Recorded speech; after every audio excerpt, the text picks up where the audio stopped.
As chair of ICMCI, it's my pleasure to welcome you to this annual meeting, a virtual annual meeting, the second in a row that we've had. In my term as chair, I've only unfortunately been able to be in the same room as you once in the Bahamas when we had our annual meeting together, and we've done it virtually since then. So that's a real indication of the changes that have been going on in our industry, and the way in which it's made our lives sometimes more challenging, sometimes more difficult, and sometimes better in so many different ways. And I must say that this new way of working has not slowed down our volunteers. Any of you that have, I know all of you have had a chance to look at our annual report, which was published and distributed to all of you. It's just such a tale of good work and great progress in terms of how we are collaborating to advance the profession. So I'd like to start these remarks by thanking all of the volunteers at ICMCI and the many committees and task forces that we have, where management consultants come together to think about how we can improve our profession and collaborate to do exactly that. And I'd also like to thank the institutes. The work that you have done, particularly during the pandemic over the last 20 months, has been exceptional, because you have had to pivot and figure out how to provide services in the best way possible and keep your members motivated and involved. And I can't be giving thanks without thanking our board of directors and our secretariat. Your board at ICMCI has worked diligently throughout this past year. They'll be making reports to you. You have already seen the videos that they've presented, and that is a testament to their expertise and their hard work. And thank you to Rima and Husseima for your very hard work, your dedication, and to the other staff that we have at the secretariat who I know keep me honest and moving forward and coordinated, but also collaborate all of the other work of the committees, and through a volunteer network managed to implement the strategy that has been put in place by the board and approved by our annual meeting. I did want to reflect on a couple of things this morning. One is around the disruption that we are facing as a global profession. And it's not unique to management consultants. All global professions are under attack. In my written report, you'll see the 4 drivers that I talk about that are moving us in this direction. But at the bottom line, the very way in which people think about professions is fundamentally changing. If you think of in our own personal experiences, how we think about going to the doctor or going to our accountant has changed because of automation, because of access to knowledge, because of so many different kinds of things. And that is happening in client organizations as well. Client organizations are not going as much for the big projects as they used to. They're taking off smaller bites. They're doing more of their own self-diagnosis. They're thinking of how best to implement change within their organizations. And they're being much more selective about who they bring in to support the work that they need to change. Sometimes they're increasing staff as opposed to going to management consulting. Sometimes they're finding other kinds of expertise through other sources. So it does create a burden on us to continue to reinforce the importance of management consulting, not as a business card, but as a profession, that profession that does have a basis, does have a methodology, does have a body of knowledge, does have a competency framework, and all of those things that drive that diagnostic capability of people to support client organizations in the best way possible. So as I said, I talk about the 4 drivers in my report. The first one is around client expectations and perceived needs. The second one is really around professional services organizations, which I've referred to. And the third one is around really the sort of the access to networking. New entrants to professions used to come to the Institute. It was kind of the way that you came into the profession, but that's not the case anymore. So this does create create and produce an increased burden upon us as members of the profession to somehow find out how we can attract in better ways those new entrants into the profession to become affiliated with our institutes, to become members of the institute, and to join our profession fully. And the fourth driver is an interesting one, and I call that one the Uberization of Consulting. And I've talked about this at the hub meeting, so some of you may have heard this before, but it is something that we need to be aware of, and we need to be able to position ourselves as management consultants to be available and accessible by client organizations. There's just so many ways out there for client organizations to find specialized expertise. It creates this risk inside the organization of dealing at the symptomatic level instead of the root cause level. You know, if a client organization decides that they're having trouble with project management, so they go out and they hire the best project management expert they can. Certainly they can improve their project management expertise in-house, but perhaps the root cause issue was much more fundamental than that. There might be an issue with their accountability and authority. There might be an issue with strategy execution. There might be some managerial leadership issues. So it's the management consultant, the professional, that can bring the big picture and can really help organizations get to those root cause issues in ways that the Uberized consultant or specialized expert is not able to do, and we need to be able to do that.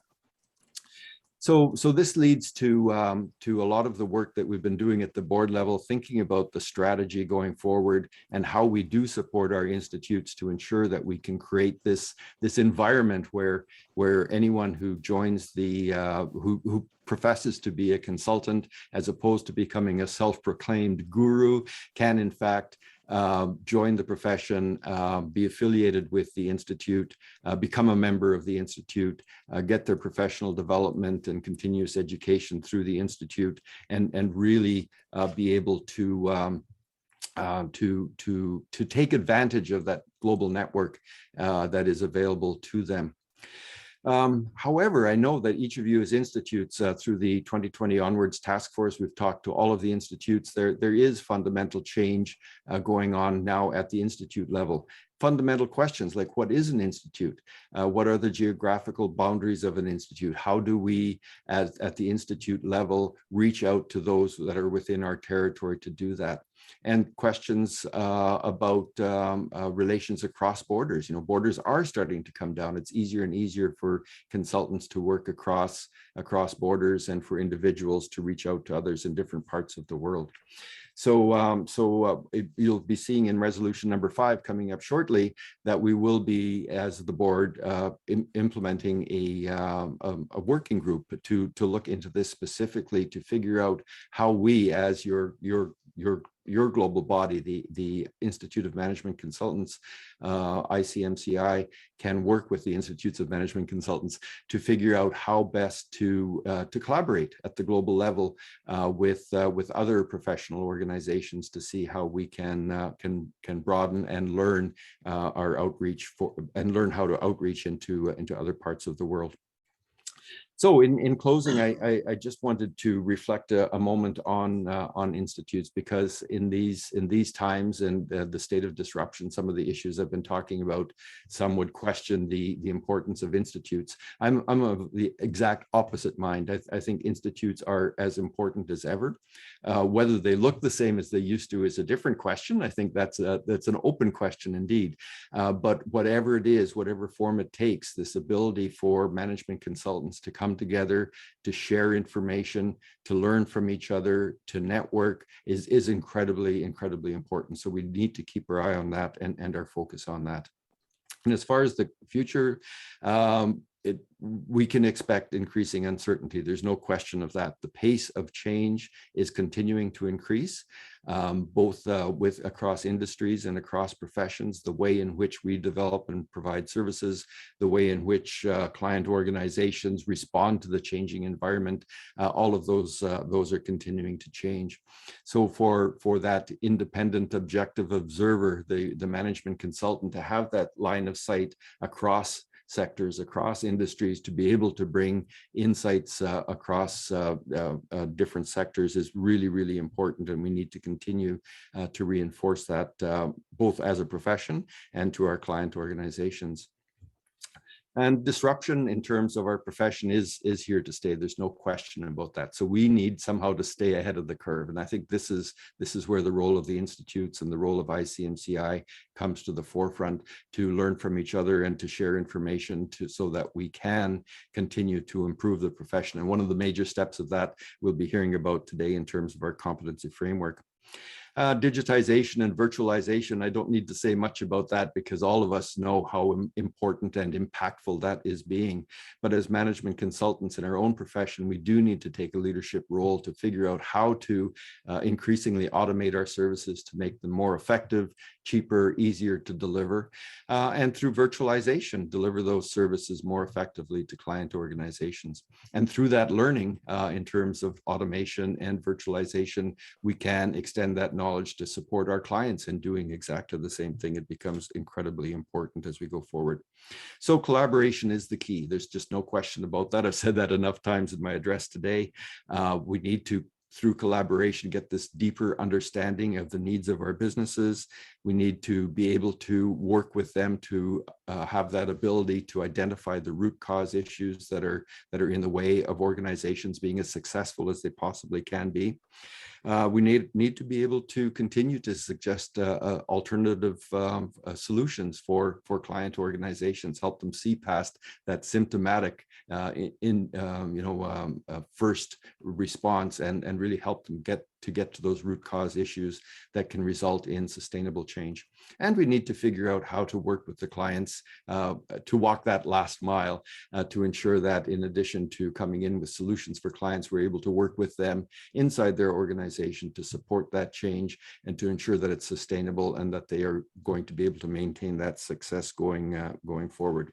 So it does come down to professionalism. These are all the marks of a profession. I'm intensely proud of our profession of management consulting. I know we wear the CMC badge with pride and with honor, and it falls upon us now to ensure that we can spread that message within our institutes and through ICMCI globally to ensure that anyone who is thinking about being a consultant, rather than printing that business card, they do reach out to fellows in the profession, become affiliated with the institute, become a member of the institute, and join us in that journey. So I do want to thank you very much for your support over these past 3 years. Because of virtualization, I've been able to meet with more of you in different parts of the world than I ever would have been if I were just getting on airplanes to go and visit you. So thank you for those opportunities to address your conferences, to attend your meetings, and for the support that you've given to me and to the board in so many other ways. And I'm just looking forward to the events today so we can give you this information that we've got lined up for you, hear your comments and questions, and just move on with our agenda. So thank you very much for that address. And we now move on to the Q&A session. So we'll open it up for questions. The questions are about anything that you've seen in the videos or read in the reports. If you have any questions about any of that, please do ask them. Or if you have any questions about my address to this point in time, also I'm very happy to take your questions on those or to hear your comments. So let's open it up now to you. I've talked long enough.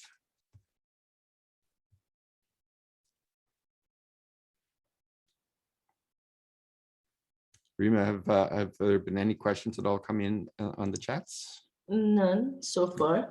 It seems we did an exemplary job in putting everything in wording.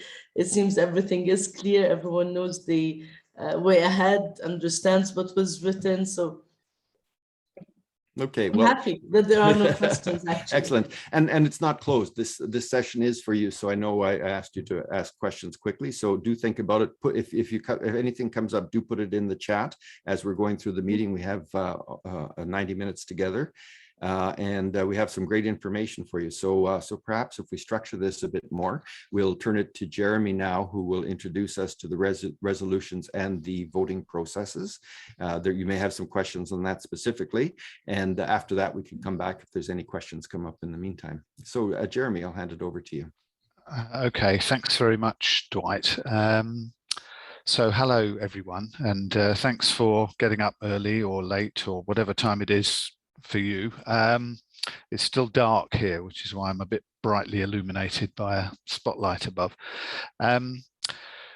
You'll have seen that included in the pack and was sent out in advance are a number of resolutions that we're asking you all to consider and to vote on them electronically.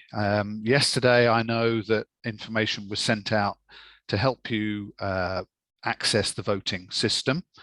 And I can see that already several of you have indeed cast your vote. So thank you very much for doing so.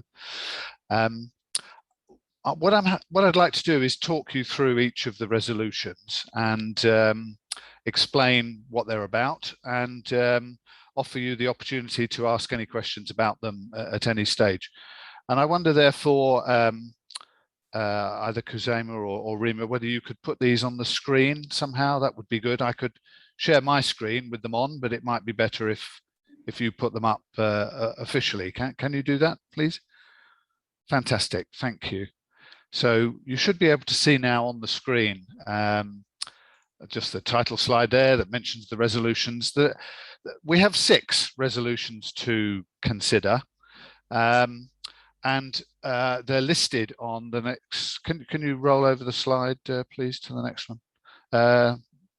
That's the one that lists the resolutions, please. Thank you. Part of this meeting is a rather formal process. We have resolutions that we ask you to consider. One is the board report, which has been circulated, and we'd like it very much that you'd accept that report. And if you have any questions on that, we'll take those. We also have a treasurer's report, and when it comes to dealing with that, I'm going to ask our treasurer Jan Willem to contribute at that point, and also to talk about the budget which we're running in the next year. We have a special resolution that helps us deal with our banking, and in brief, we've encountered an issue about banking because we're an international organization. We have to change the way we do our banking, and it requires us to appoint an officer to do this. And the board itself cannot do this. The board requires the delegates to do this. So we've asked you to pass a resolution to that effect. The 5th resolution is about our strategic direction, strategic review. We're embarking on a review during the next year to examine our relationship with stakeholders. And we'd very much like for you to indicate your support to do this. Clearly, at the moment, we don't have an answer. We don't have a proposal for this review, the outcome yet. What we want to do is to give you the opportunity to comment and discuss at this point. And we want to present to you at the next meeting in a year's time the outcome of that review. We've also, as you have seen, proposed some updates to our bylaws to enable us properly to undertake these meetings virtually, and some other elements as well. We realized when we did this last year, which was of course the first time that we'd done a remote meeting, that the bylaws weren't particularly clear about this. So we've proposed some suggestions that allow us to do this, to have this kind of meeting in future within our laws. For me as secretary, I think this is really important because we've gained a much greater democratic mandate by having a virtual meeting, because we have here, I can see from the list, we have 41 participants today. I don't think we've ever had that many at an actual physical meeting before. because of the cost and associated difficulty of traveling around the world. I mean, it's great to get on a plane and meet each other, but actually for the purpose of democratic representation, that's not particularly a good method. So we're proposing some bylaws to enable us to do this, and certainly for future we want to continue to be able to offer this process. So those are the resolutions that we're asking you to consider. To place your vote for them, you need to log in to the ICMCI website using your login credentials, and once you've logged in, to click on the link that was sent out yesterday by Kusema on my behalf. Thank you, Kusema, for doing that in the email, and then that'll allow you to cast your vote for these resolutions. So what I'd like to do is just roll through for the first resolution, which is the board report, and open the floor up if anybody has any questions that they'd like to pose about the board report to assist you in making your decision to accept the resolution. So if you have any questions, please either put them in the chat window or speak now. If I hear a question, I'll do my best to answer it or fend it off to the appropriate person. Does anyone have any questions about the board report before you want to vote for it? I'll take silence as a good sign in the same way that we did earlier. So let's move on then. Thank you. If what we'd like you to do is cast your vote, if you wouldn't mind. According to our rules, we do need a majority of people who are here to cast their vote. So we'd welcome, certainly if you would all do so, to make sure that this is accepted fully. That's fantastic. Thank you. Let's move on to the second resolution, which is to accept the Treasurer's report. Now, you'll have received the Treasurer's report in the pack. And again, at this point, I'd like to just briefly hand over to our Treasurer, Jan Willem, to perhaps indicate some significant elements of that report that you'd like to draw the delegates' attention to, for example, Jan Willem. And if any of you have any questions about this, Jan Willem is best placed to answer them. So just briefly over to you, Jan Willem. Thank you. Thank you so much, Jeremy, and hello to everyone which is on the screen right now. You asked me to be brief. I will be brief. The most important part of the Treasurer's report is, of course, that we are, as an international institute, are in financial good health. And because of the pandemic, in the board, we had some discussions about what to do, since in the last year, not all activities were physically met, so we didn't have much travel costs, etc. So in the board discussion, we said it would be nice to get a return on the initial fees to our members, because if we have a very good position now, and we know that because of pandemic, a lot of our IMCs see difficulties because they're not doing their activities, so they don't get their revenues. And we believe strongly that if we return some of the initial fees, it could be an investment for IMCs in the upcoming year to invest in either building up their membership structure, or address new activities, etc. So, and a third remark I want to make is that for the upcoming year, the next fiscal year, we are able to keep a steady 0% increase of membership fees. So, firstly, we are in good shape. Secondly, we will return some of the initial fees to our members, and that will be done in the upcoming months. And the third part is that for the upcoming fiscal year, we keep the budget at a 0% increase. That's it, Jeremy. Okay, thank you. So I'll just turn my camera back on. Thank you. Thank you very much, Jan Willem, for that that summary. That's very helpful. You're welcome.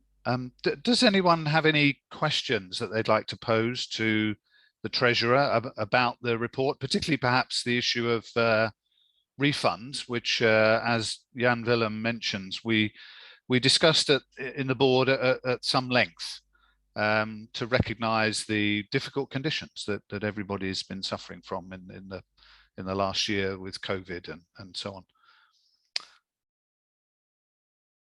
No questions. That's fantastic. So that sounds great. So if you can vote to accept the Treasurer's report, that's wonderful.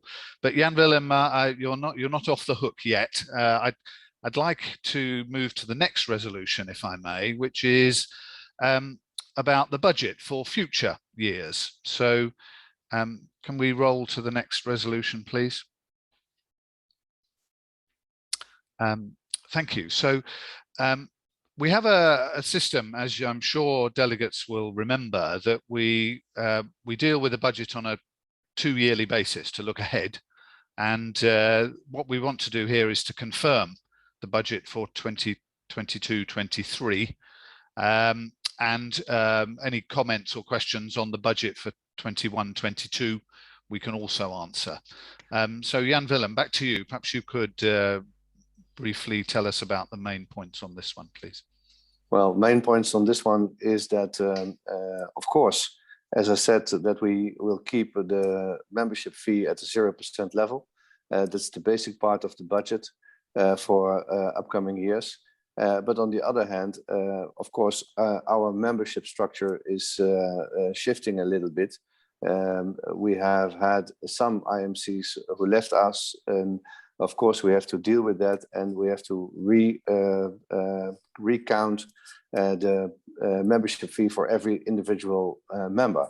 And that is reflected in the budget here. And if there are any questions about it, if it's in more detail, I will ask Rima to explain some of the budget. But from a policy point of view, the most important part is that together as a ICMCI community, we take care of having our revenues up to standards so that we can do all the activities that we really intended to perform. And that's basically a budget that is still financially healthy, also in 2023, and that makes me as a treasurer very happy.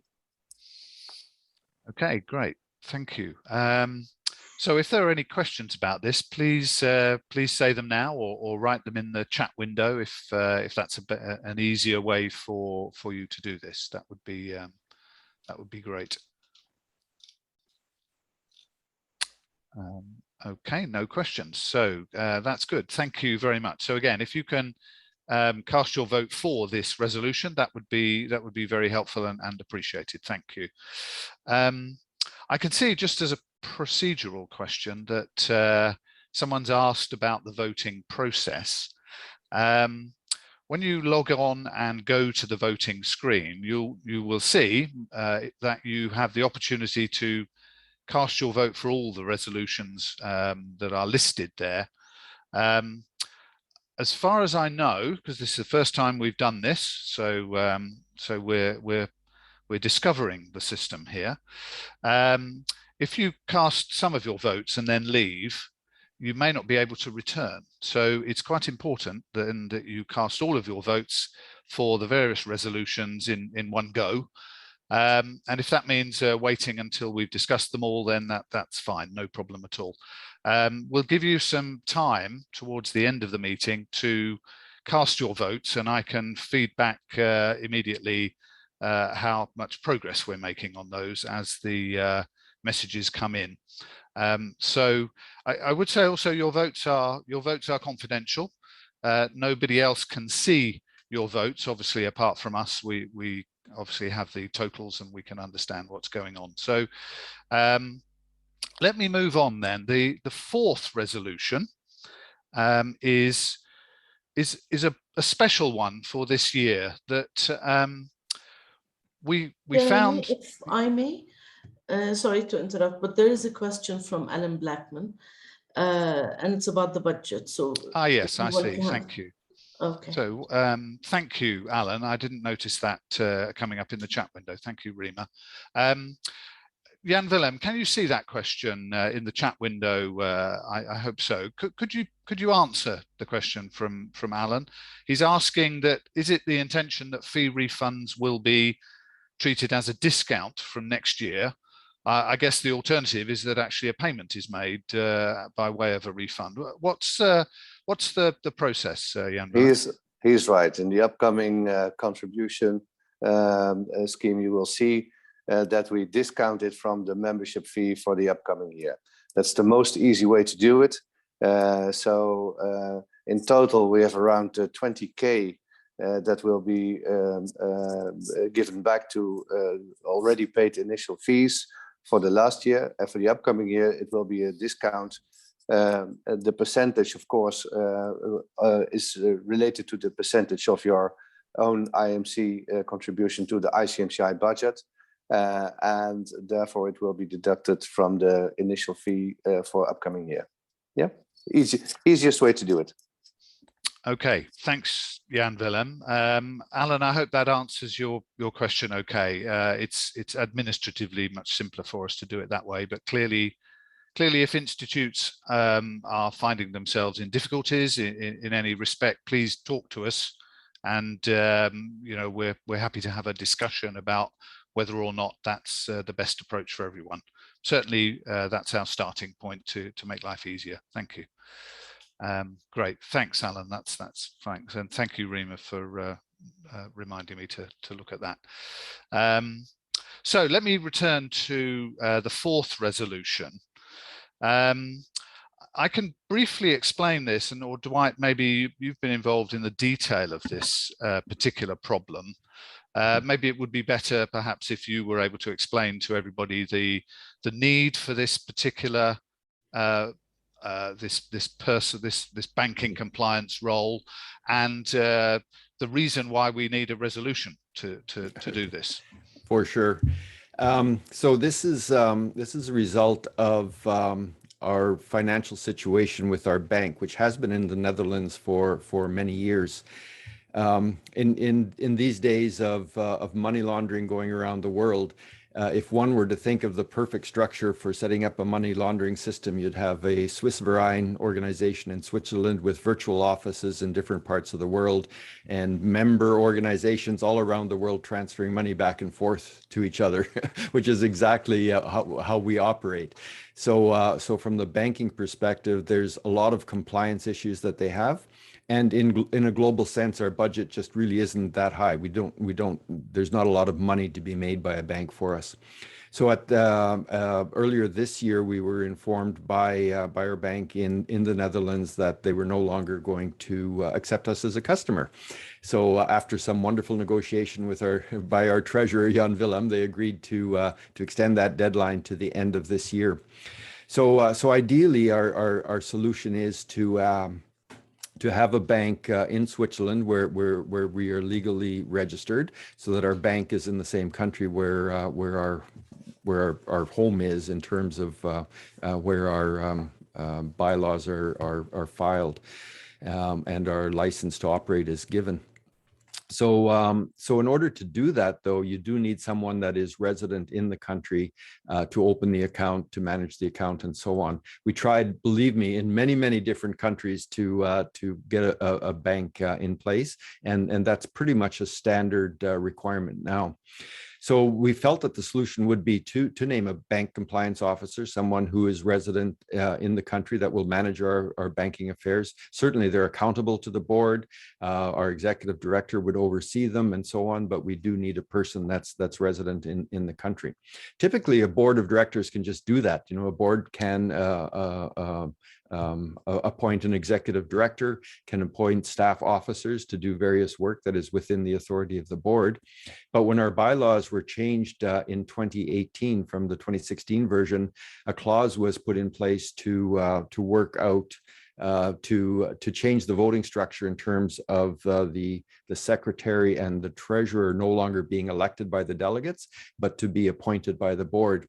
So we put in a phrase in one clause which said that officers would be appointed from within the board, and that unnecessarily and unexpectedly restricted the board from the authority to even appoint our executive director. And Jeremy will soon be talking about fixing that. But in the meantime, we do need the delegates to appoint this, to approve this resolution, so that we can appoint this officer. And once the bylaws are changed, then that authority can sit with the board again. Hope I didn't go on too long, but it was a bit complex. But I just wanted people to understand why this is coming to delegates when normally the board should be able to deal with these kinds of issues. Okay, thank you, Dwight. So I hope that explains it clearly. Does anyone have any questions about this? This is a solution to a problem, if you like, that was not foreseen. We didn't anticipate last year that our bank would say, sorry, you can't bank with us anymore, because we like to think we're a well-run, reputable, honourable organisation, not a criminal money laundering enterprise. But unfortunately, we've found ourselves put in that box. And although it's ING Bank, I think, isn't it, Jan Willem, in the Netherlands? No, it was ABN AMRO. ABN AMRO, forgive me there. Yeah, Yeah, so they were sympathetic, but many banks I think, yeah. Many banks do stuff like this now, because they don't want us to become a criminal mafia organization or whatever. Yeah. As Dwight said, and you will not know, dear delegates, if you would know how many hours it would take in a year's time to fix this problem, it's unbelievable. Banks will help you if they can profit out of it. That's it. Okay, I can see Brendan from Australia. You've got your hand up there. Do you have a question about this then? Look, I do, and I've just communicated it in the chat for clarity. But I just asked the question then, given that it will be someone outside of the board, will that person, by nature of any eligibility criteria, be required to be a member? And will there be an expression of interest process for nomination and election of that person? Okay, that's a very important question. Thank you, Dwight. Can you respond to this, please? It's treated as a staff officer position. So in the same way we would engage the executive director, the board has the authority to appoint, oversee, and change that person depending on their performance. So we see it similar to a CFO type of a position, but specifically for this reason of operating our bank for us. So they're accountable on the one hand to our executive director for the ongoing operation, should it be required, and to the board for satisfactory performance. And just to give you some confidence, the person we're thinking of is actually a member, is a CMC, is a member of the institute in Switzerland, was former treasurer of that institute. So upstanding in nature. So your board will ensure that we have someone that is reputable and working only within the authority delegated to them. Certainly, thanks for that clarification. So more of an operational role rather than a decision-making role. Exactly. Yeah, thank you. Yeah, absolutely. I think, Brendan, this is a discussion that we had spent a long time trying to work out. Because we're based in Switzerland, it has to be a Swiss national living in Switzerland. And at the moment, it's great because we have a Swiss institute, but we were deliberating, well, what if we didn't have a Swiss institute? How would we deal with this? But we have a solution that we're looking at, which, as Dwight mentions, involves someone who is known to ICMCI and has been involved in our dealings for some years, and looks like this will solve our problem anyway, we hope. But it is, yes, an operational role that we're talking about here. Thank you. Okay, thanks a lot. Another question in the chat, and it's from Theo, Netherlands. Okay, Theo, that's good. And the question is this a temporary role or an assignment, or is it ongoing? I'll answer that one, Jeremy, if you would agree. So insofar as an operational role can be a permanent assignment, we see it ongoing. Perhaps that's the best word. It is an ongoing assignment. Circumstances might change, but we believe it will be a longer term rather than the shorter term. Yeah, Theo, I hope that answers your question. I think as far as we are aware, if we want to bank in Switzerland, which has been the decision that we've moved towards, we have to have somebody in this role acting in this way. Of course, if that option were to change in future, then the need for this role may change. But at the moment, that's what we're looking at. I hope that answers your question, Theo. And good luck in the Netherlands too. Yes. Okay, all right. So thank you for those questions. I can't see any more hands up or questions in the chat window. So I'm going to assume that people are okay with this one. Again, if you could make a point and cast your vote for this resolution, then we'll be able to register that that's been accepted. So thank you very much. Can we move on to the next resolution, please? That would be helpful.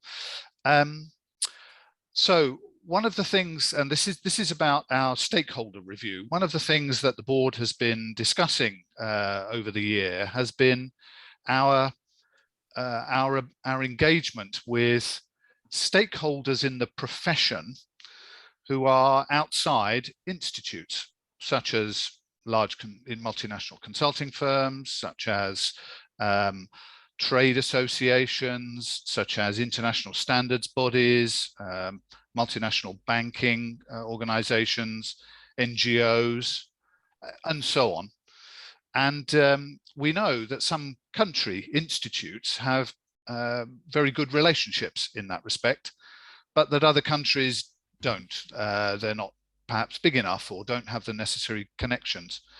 And one of the conversations that we've had is about ICMCI's desire and ability to engage directly with these stakeholders in order to better represent the profession as a whole globally. One of our aims is to represent the profession in the world, and we do know that of course, sadly, not all consultants are members of institutes that are members of ICMCI. So in order to consider how we can better represent the global profession, we're going to embark this coming year on a strategy to examine the different global stakeholders and how ICMCI could engage with them. And we want to alert you to this plan. And as I mentioned earlier, to present to you next year at this meeting some suggestions and recommendations about how ICMCI could move forward in this respect. But rather than that be a big surprise next year, we wanted to mention this to you now to gain your support to carry out such a review and to answer any questions or take on board any comments that you might have at this stage about this. That's the purpose of this resolution. So we anticipate that you may have questions or comments that you'd like to make about this. I'll open the chat window, and if anybody has a question or comment they would like to make, please raise your hand and I'll call upon you to comment. Any thoughts, questions? Dwight, maybe you want to say something. I can see that Zakir Hussain from South Africa, I think, has a question or comment. So yeah, why not let's start there. Thank you. Fire away, please. Yeah. And Angelo, I see as well. No, I can answer your written question if you want. It's not clear who these stakeholders are. You're quite right. And that's one of the reasons why we want to go and have a look and investigate them and take on board feedback and comments and suggestions from all of you. I think we know that different parts of the world will have different regional groupings, different stakeholders in certain geographical areas that may be important in some places that are not important in others. For example, you take the World Bank or the EBRD, European Development Bank. Some development banks are quite active and we have worked with already. Others we have no connection with, and it would be very helpful if we could. So that's an example. So let me I can see we've got a few questions here. Zakir, I can see you're Bangladesh, not South Africa. Forgive me for getting that wrong, and thank you, Rima, for pointing that out. You were the first one to put your hand up, so to speak. Would you like to comment first, Zakir? Yeah, thank you very much, Jeremy. And I must thank everybody for joining this great event, and I'm very happy to have this floor. Yeah, other than the private sector, you know, as a consultant, from my experience over the last 22 years, that these are the clientele, you know, chambers. If we have ICC, if we have, you know, Global Chamber of Commerce as our partner, if we have international NGOs we are closely associated with, and if you have development finance institute like World Bank, NDB, and EBRD and others. So these are the organizations are hiring the consultants, especially in the Asian context. I think this initiative of ICMCI is going to have tremendous impact in our future business, as well as, you know, these clients are also looking for some referral service. Like they want to know who they are hiring. They want to have an institute where they can check back that this consultant is going to deliver the expected job. So I think this is a great initiative, and I hope this will be one of the milestone in developing the consulting market with our standard CMC and other code of conducts in the whole world. Thank you, Jeremy. Thank you, Zakir. Certainly that's our intention as well, that we recognize that institutes play a key role in this, and some institutes, as some of you have said in the chat window, have good relationships with some other stakeholders, but some are not able to do that. And what we want to be able to do is create a bit of a network, a web, if you like, of relationships that that ICMCI itself can establish and manage, as well as relationships that exist at institute level. So this is very much adding to the network, if you like, of activity that we do. But I have to say, this is an intention. We're announcing an intention, if you like, as opposed to presenting any solutions or ideas at this stage. But we want to raise it with you now to get your comments, and we've received some of those, so thank you very much. But also to ensure that during the coming year we canvass all of the institutes to get your views, and we'll guarantee that we want to do that before presenting back to you. So I'm just rolling down the list of comments.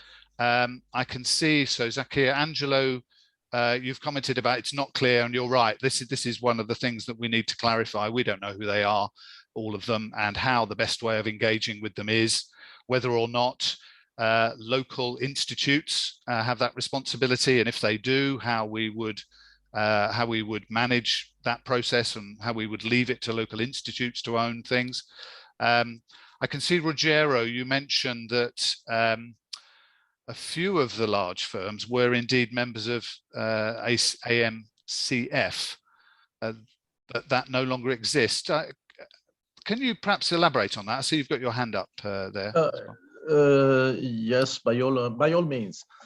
In fact, AMCF used to be a member of ICMCI. Could you say what AMCF is, just for everybody's benefit, the association please? It's the Association of Management Consulting Firms. That was a body based. I don't remember whether in New York or in New York City or in Washington DC.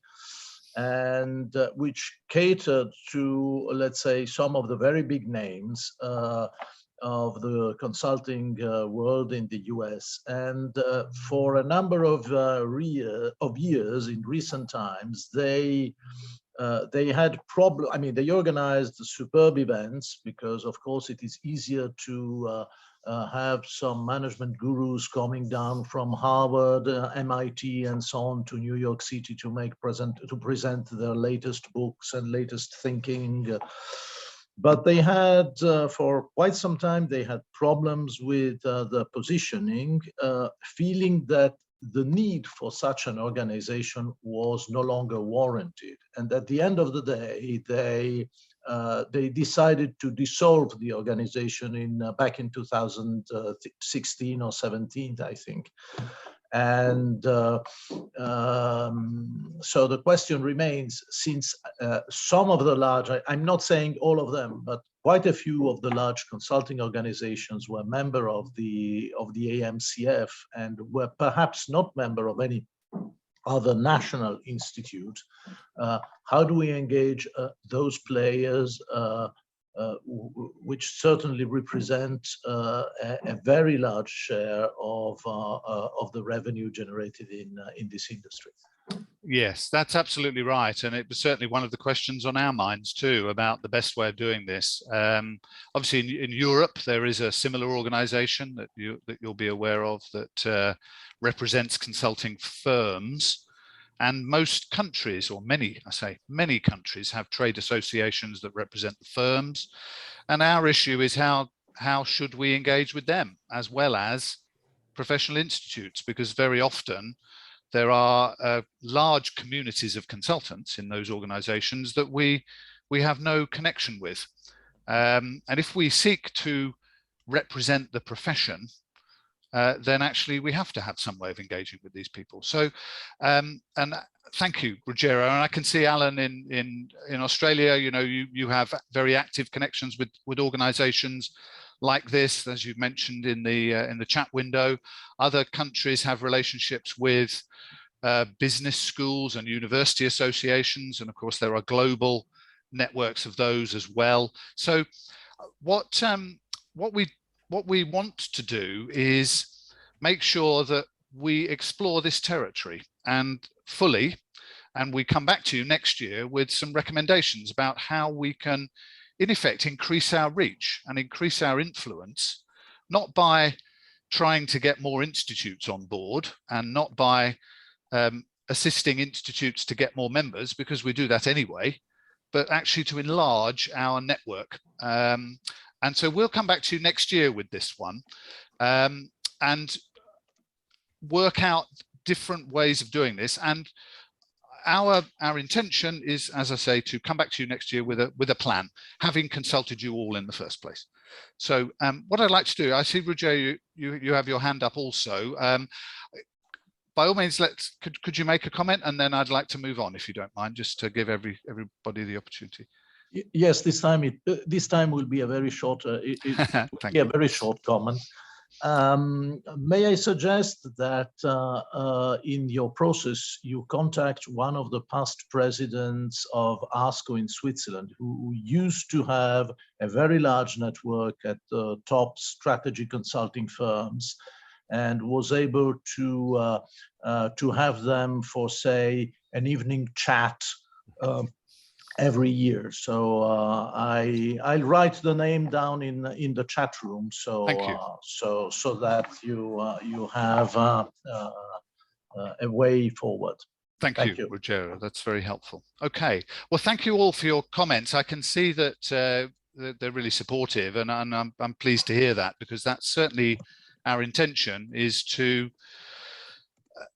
make sure that ICMCI does indeed represent the profession globally, and to find the best way to do that. So thank you very much for that. And what I'd urge you to do then is in the voting window to demonstrate your support for this resolution by voting for it. Thank you very much. Let's move on then to the next resolution, which is some updates to the bylaws. you'll have seen that as secretary, I sent round to you a proposal for some resolutions to the bylaws, which were shown in red on the bylaw document. I'm looking at on my other screen here at that document itself, which contained a number of suggested updates to introduce electronic voting, to deal with the issue that Dwight mentioned earlier about the board's ability to appoint executives, such as the banking person that we discussed earlier, and a few other tidy ups, basically. I wonder if anybody has any questions about this. I'm happy as secretary to answer those questions and to perhaps explain any background to any of the particular amendments. We've already had a number of people express their support for these, so thank you very much for those that have. One of the things I have to say that we have done is make consistent some of the administration elements that are included in the bylaws, like periods of notice for sending out resolutions, which actually vary from 21 days, 30 days for something, and 45 days for other things. And we couldn't quite understand why there was such a difference. But so if anybody has any questions about these items, which don't change our fundamentals, they're tidying up by amendments, then I'm happy to answer those if anybody wants to. Now I can see, Rogero, you have your hand up, but I think that might be a leftover from last time. Is that right? It is indeed. Thank you. My apologies. No problem. So does anyone have any questions about the proposed bylaw updates? If so, I'm happy to answer them in any respect. Okay, I've got no thoughts, no questions on that, so thank you for thank you for that. I'm glad that the explanations that I made were clear enough. I think what I would say is that there is a clause in the bylaws that suggests that we need a 2/3 majority to support changes to the bylaws, and that 2/3 is a 2/3 of all of the delegates, which I think is very reasonable and wholly appropriate. So it's important because that we have 59 delegates this year. We need 2/3 of that, which conveniently is 40 of you, to express your support for the bylaw change. Otherwise, what happens is we have to go out to you after the meeting is closed to gain the number of votes, which we hope will be for the change, but it has to be a 2/3 majority. Personally, I think that's really important, as I mentioned, because for our democratic principles, that we can't just change the bylaws because half a dozen delegates want to. So I'd urge you all to cast your vote for this. And if you are aware of people who are not able to attend the meeting today, either this meeting or the one that's taking place in about 8 hours' time, that you could give them a nudge and ask them to log in and cast their vote accordingly. That would also be very helpful. For the voting process, I would say, just to let you know that we're treating the voting today as though we were at the meeting and people were raising their hands to vote. We've left the voting window open for 24 hours. So at this time, minus an hour or so tomorrow morning, we'll close the vote, and hopefully we'll have had submitted enough votes to pass all the resolutions.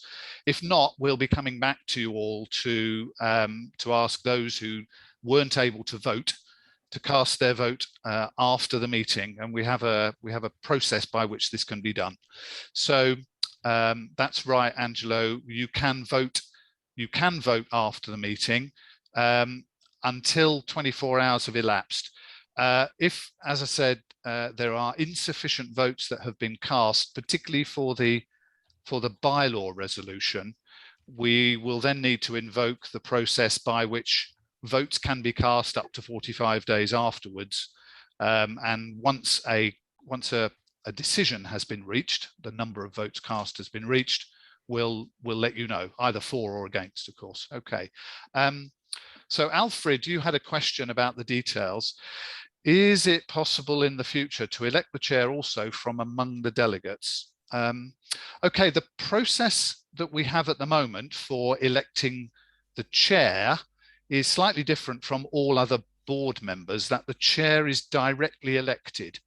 And the chair can either come from someone who is a delegate or from someone who is already a board member. There is a subtle difference because board members are not delegates. We can't vote. None of us board members can vote in any of these resolutions because we're on the board, and it's judged that I guess we have prior notice and so on, and perhaps we would always vote to pass these resolutions anyway. Alfred, I hope that answers your question. We haven't changed the voting proposals, the way that the chair is elected. It's always a direct election from among delegates who want to nominate themselves, or from existing board members who can step forward also. So Alfred, I hope that answers your question. If not, please tell me, and I will explain further. All right. Thanks, Jeremy. No, this was the answer. Some people was asking me also, so I think it's good to have that you clarified the situation. Okay. Thank you. Thank you. What I would say is that to explain it further, is we have a committee called the NSPC, which stands for Nominations and Succession Committee, who which is chaired by the past chair of the Institute, and that's Sorin in this case, who will very soon in the meeting talk to everyone about the elections that have just taken place. The reason we have this committee, which reports directly to the delegates, not to the board, is to ensure that the candidates who might wish to put themselves forward are of suitable standing and character to become board members. So there's a little filter that committee puts on the process. But Sorin later will be able to answer any questions about how that process works if you want to ask him. Okay, thanks. So thank you then for your time in listening to me go through the boring part of the meeting, all about resolutions. I'd urge you please to cast your votes using the online system. Thank you very much. But that part of the meeting is now closed. So thank you there. And I'd like to hand back to Dwight, who'll take us through the rest of the agenda. Thank you. Thank you very much, Jeremy. I appreciate that. And thank you for walking us ably through those resolutions. And thank you all for the questions that you had, because being clear in these things is extremely important. So I appreciate that. We now move on to a more exciting part of the agenda. Not that resolutions aren't exciting by their very nature, in terms of our competency framework. And Nick has very kindly agreed to walk us through the new competency framework. This is a major step forward for ICMCI, keeping us at the leading edge of the profession. And Nick Warren, as the immediate past chair, soon to be immediate past chair of the Professional Standards Committee, is going to tell us about the work of that committee and these standards and their implications. I'm looking at the clock. I was told you'd need about 15 minutes for this session, Warren, Nick. So I'll hand that over to you, and then we'll come back to our report with Soren. So Nick, over to you. Okay, thank you very much, Dwight. I'll try to make it as brief and exciting as possible. Kazema is very kindly going to show the slide presentation.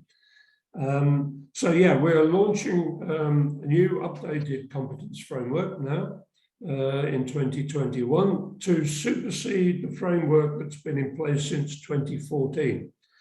And although I'm going to talk predominantly about the framework, I want to mention that it is part of a total package of standards and guidelines that support the ICMCI vision and mission. And Kusama, if we can have the next slide. So you can see that what we are doing with our competence framework and the other parts of the package of standards is to support that mission of developing ICMCI as a leader in the profession. And the work of the Professional Standards Committee is to assist the board by developing and maintaining that set of professional standards and guidelines leading to excellence in the profession. So we've done some work over the past couple of years to research the market in terms of consultants and clients and other bodies. We've looked at other models of frameworks, other models of code of conduct, and have developed a competence framework and in fact, a complete package of items to give us the standards for our profession for the future. So in the next slide, you can see the three components of the package I'm talking about. So, Kusama, if we can have the next slide, please. Yeah, here we go. Firstly, in terms of competence, the new competence framework that I will talk about in more detail in a little while, which is, of course, our CMC basis. A consultant has to achieve the right level of competence within the framework to get the CMC award. The second part of the package is our code of conduct, which is to do with the professional and ethical behavior of consultants.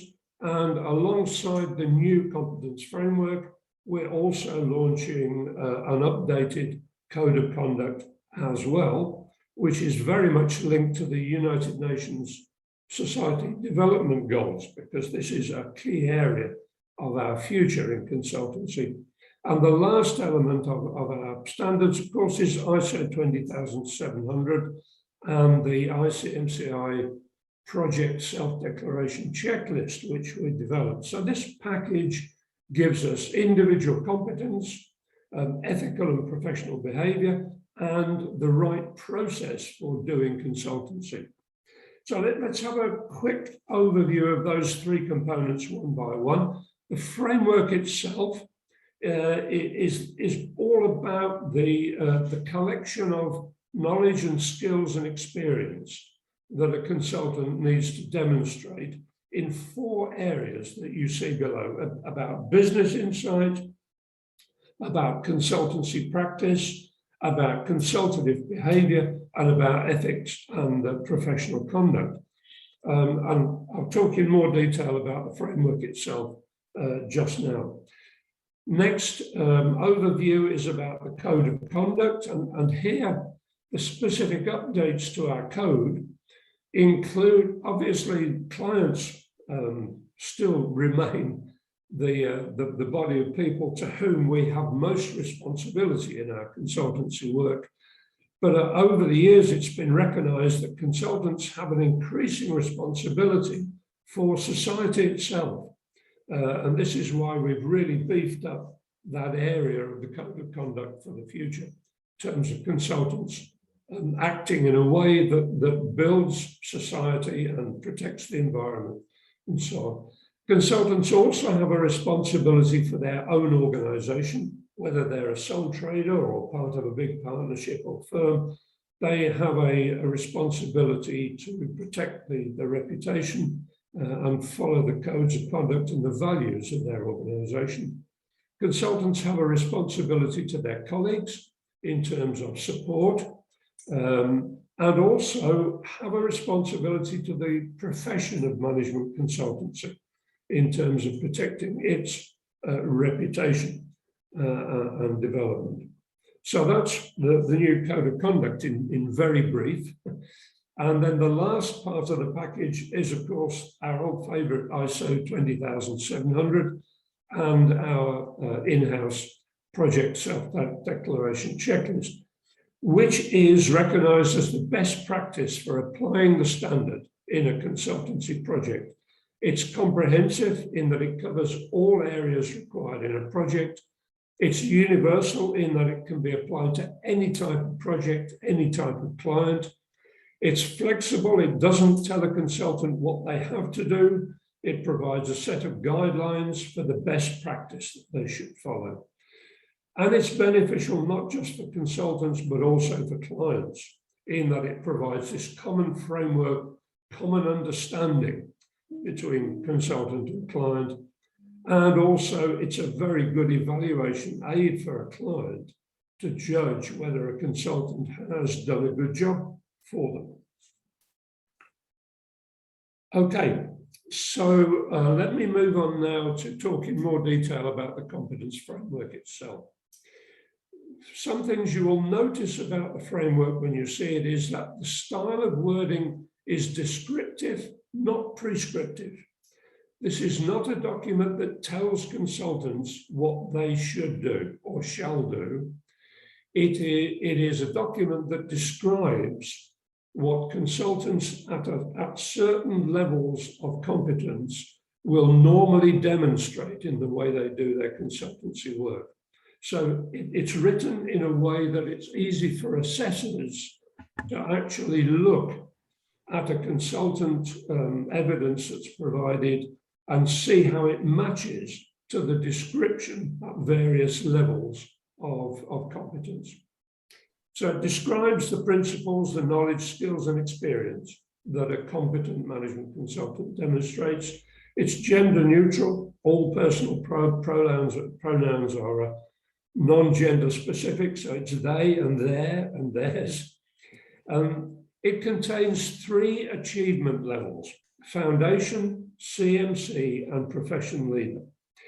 In fact, this is not new. The 2014 Competence Framework also had 3 levels. They were called by slightly different names, and they were contained in 2 documents, a framework and a range statement document.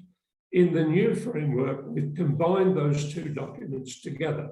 So the new framework sets out the description of the competencies we're looking for at a foundation level, that is a consultant who's still learning, still has to work under supervision.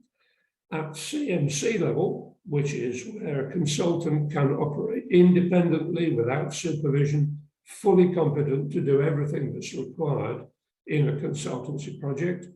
And profession leader, which, like I say, we've always had in our range of competencies, never actually been, I think, used particularly. But what it talks about as a profession leader is a consultant who's gone beyond just having the competence, and they are actively being a thought leader in the profession. They are taking a leadership position, maybe as a senior partner or a director in a firm, maybe as a leader in academia, and also perhaps publishing reference works and so on. So unlike the CMC, it's not a designation that gets a certificate or anything. It's really, at the moment, just a means of maybe for an IMC to recognize leaders within their particular community, and maybe something that we could look at as developing in the future. But it is, if you like, a level that is really at the top level in our profession, a recognition of that. And as I said before, the framework is aimed to support the ICMCI values of professionalism and transparency. So let's have a look in more detail now, because if we can see the next slide, about what's actually changed from the 2014 version.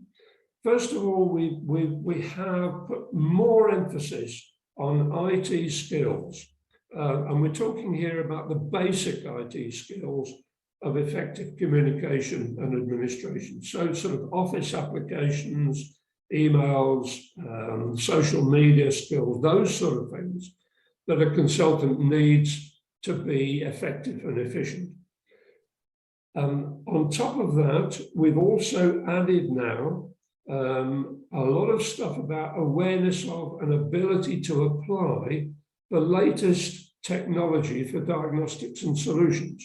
And here we're talking about things such as artificial intelligence, machine learning, the Internet of Things, that now form an absolutely integral part of the competence that consultants need to have to provide good solutions for clients. We put more emphasis on interpersonal skills. Again, this is something which is coming more and more to the fore in consultancy. It's not about doing things by rote anymore. It's very much about personal relationships. And therefore, there are things about levels of emotional intelligence within the new framework. As I said before, we've added a lot more requirement about societal awareness, awareness and application of the UN and societal development goals within the competence we're expecting of consultants. We've emphasized also the need for consultants to think holistically, to always have the big picture of the context of how their work fits in at whatever level they are working. And also because transformation is really the word of the world nowadays, the world of business, also competence in transformational thinking. Going beyond the step change of change management into much more transformational approaches. And also within the competence framework, we've now put integrations into the other elements of our standards package, the code of conduct and ISO 20700. So you'll see references, cross-references within the framework to those things. So moving on quickly, Kazema, to the next slide. This is what the structure of the framework looks like. You see the four main headings in the dark blue that I mentioned about business insight and aptitude, consulting practice capabilities, consultative behavior, and ethics and professional conduct. And below those headings in the light blue are the specific subsections under each of those four headings into which the competence framework is split. So I think let's have a look at the framework itself. I just want to show you four examples here of the way it's structured, what it looks like. We're looking at the first heading, which is business insight and aptitude, and a subheading of client specialism and sectorial knowledge. And you'll see the table or the framework is set out left-hand side with its reference number of the paragraph, the description of the heading of the competence we're looking for, in this case, client business insight, then subsection number, A1.1, and then a heading for the competence itself. In this case, client understanding the client business. And then you'll see the description of the three competence levels that a consultant would be assessed against. At foundation level, it's about understanding and awareness. At CMC level, it's about active research and understanding and application.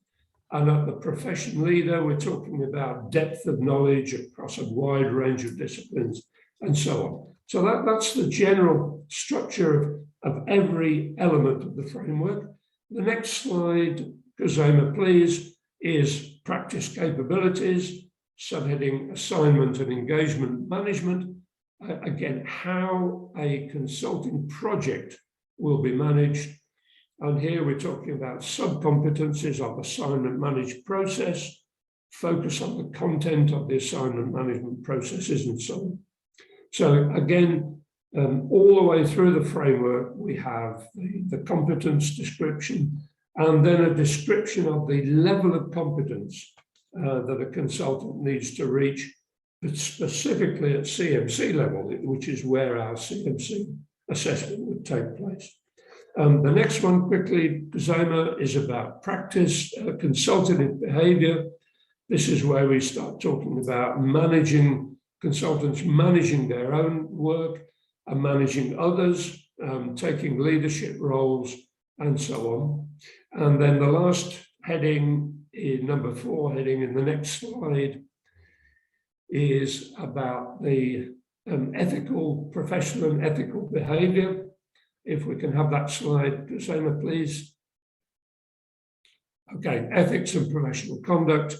And again, in this, you can see here, we've put the emphasis on sustainability, corporate and social responsibility, but also it goes on to talk about responsibility to the client and to the organization and so on. And again, very much linked into the other elements of our package. So what's going to happen now? Well, the board has approved the new CMC manual. The manual itself talks about the governance and management of IMCs. And within the manual, there are appendices, which includes the Competence Framework and the Code of Conduct and Body of Knowledge and so on. These have all been approved by the board and will be published now, immediately after the meeting. So obviously they'll become effective immediately, but obviously there will be a period of transition where assessors will need to be retrained, people will need to be aware of what the new competence framework is, and so on. So those really are the main elements of what I wanted to talk about this morning. So just to summarize, to show you the package again in the next slide, to reinforce the fact that we are talking about a whole collection of standards and guidelines here, of which the competence framework is perhaps the main one, but it's not the whole package. Okay, I hope I've managed to get within the time frame and also given a bit of time for questions, perhaps. Nick, thank you. You did a wonderful job. It is exciting. I think this is momentous, and it reflects the amount of work that you and your committee have done. I thank you. In terms of questions, there's been an interesting chat going on while you're talking about ethics. Could you address? We do talk about the Code of Professional Conduct, but could you talk about how ethics plays into that and how it reinforces the importance of ethics in consulting? Yeah, look, I mean, when I've done this presentation before, I did it at the International Consultants Day, and I actually kicked off with a view of our profession, our current view of our profession. And one of the things we have to recognize about the external perception of management consultants and the profession is that there is a lot of bad news around us, which is unfortunately down to the actions of, let's say, the less scrupulous and the less ethical consultants who operate around the world. And one of the things which we in ICMCI have to do is to actually build our reputation, the reputation of the profession, particularly ICMCI within the profession, about proper ethical, moral, and professional behavior on the part of consultants. When we go into a client's business or client organization, we take on a tremendous responsibility for the future of that organization.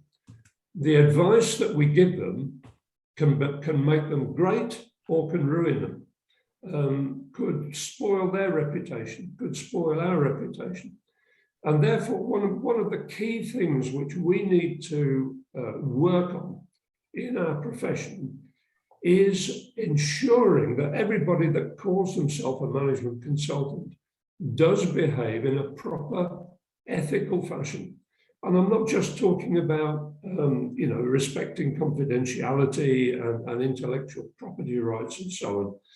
We're talking about going beyond fulfilling the law of the land, but fulfilling the moral laws and the ethical laws which in our hearts we know are right and we know they're in place.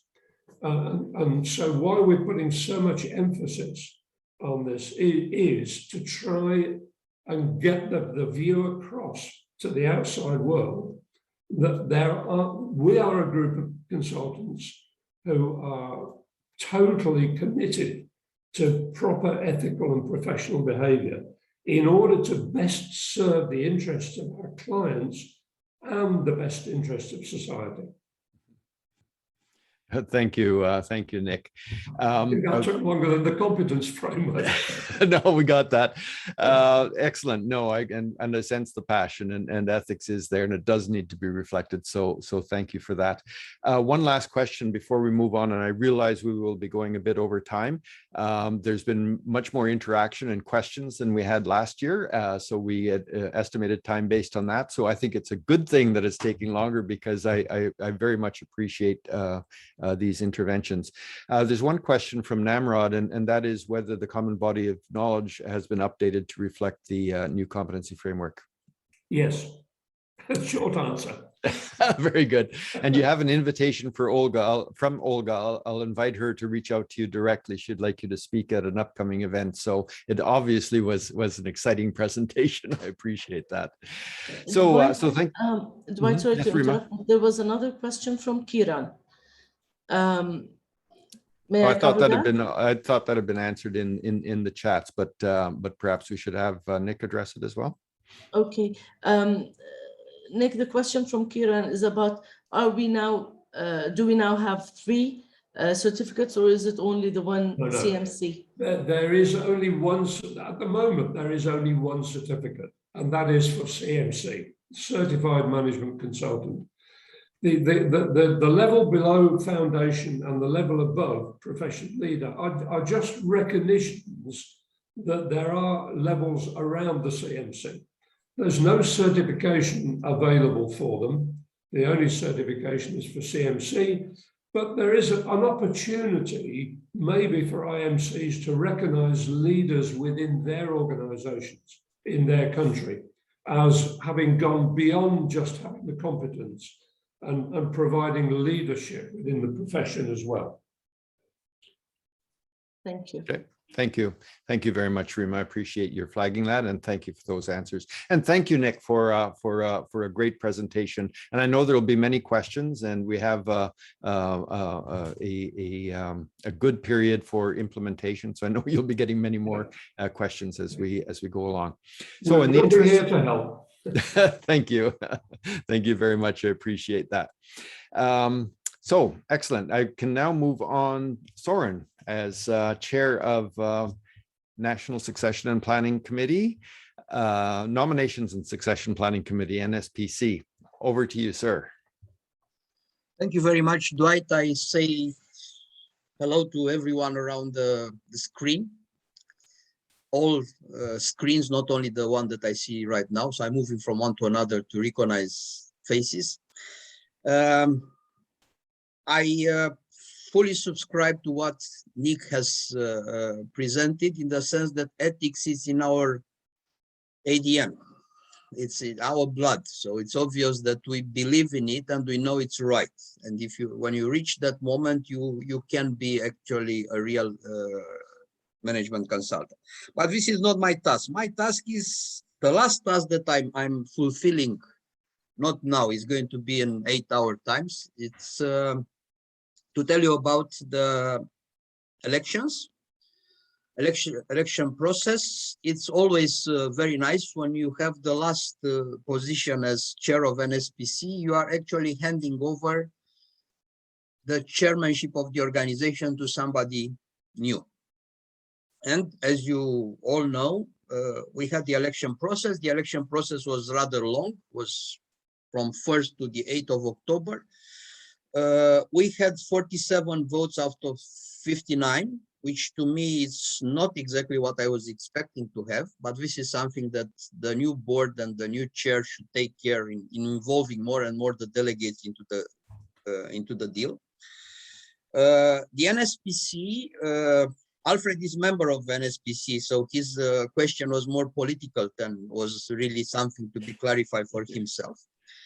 We have Lydia Go, Singapore. We have Randy Baldwin, Canada. We have Alfred Harl, Austria, which is a very, very good continuator of our member Gerd Prechtel that left us some year ago. And then we have, of course, Dwight as chair. Great support from Rima and Kuzaim. Most probably, most of you know something about the results of the elections. We have one of the strongest competition I have seen, at least for the board. We have 4 candidates for each position.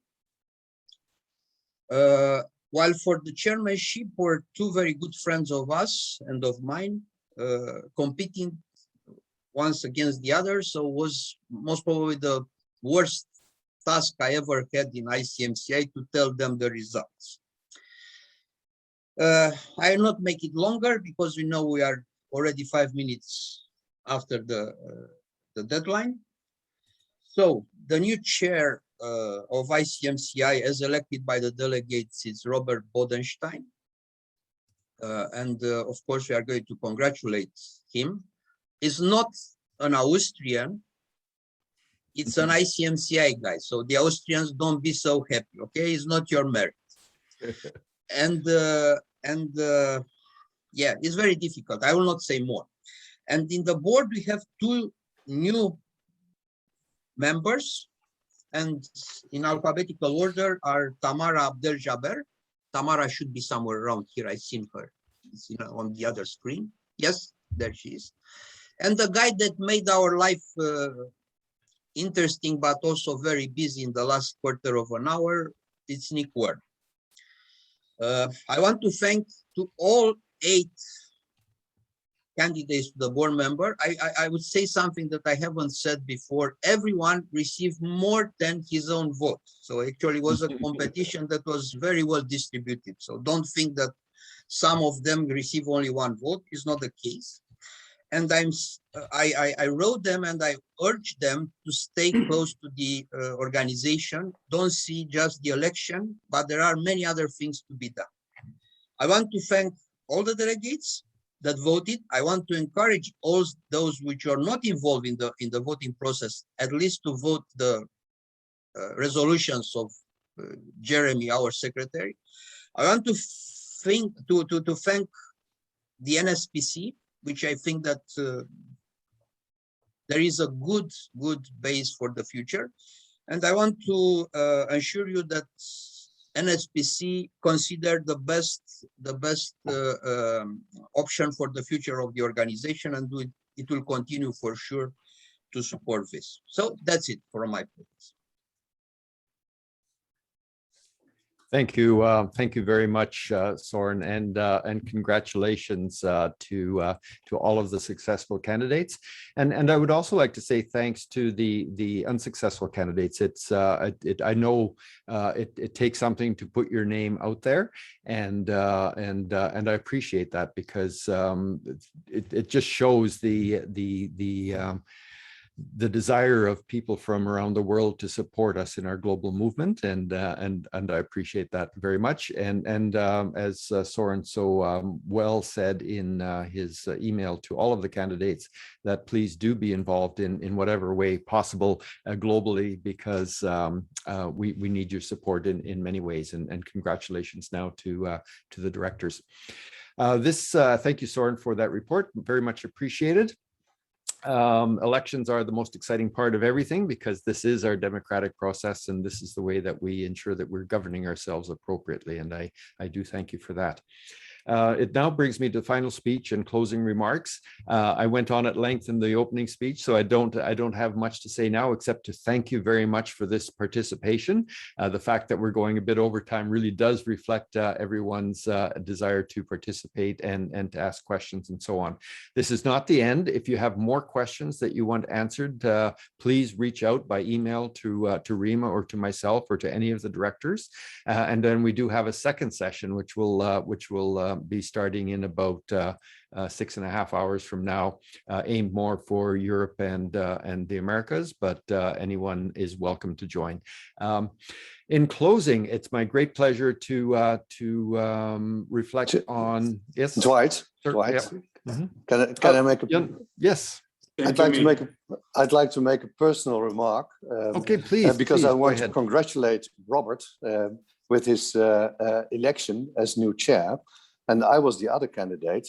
And I'd really like to inform everybody personally that since I was the treasurer in the board and I put my hand up for being a candidate for chair, I already told NSPC, and I will tell everybody, that I will give the floor fully to Robert to form his team.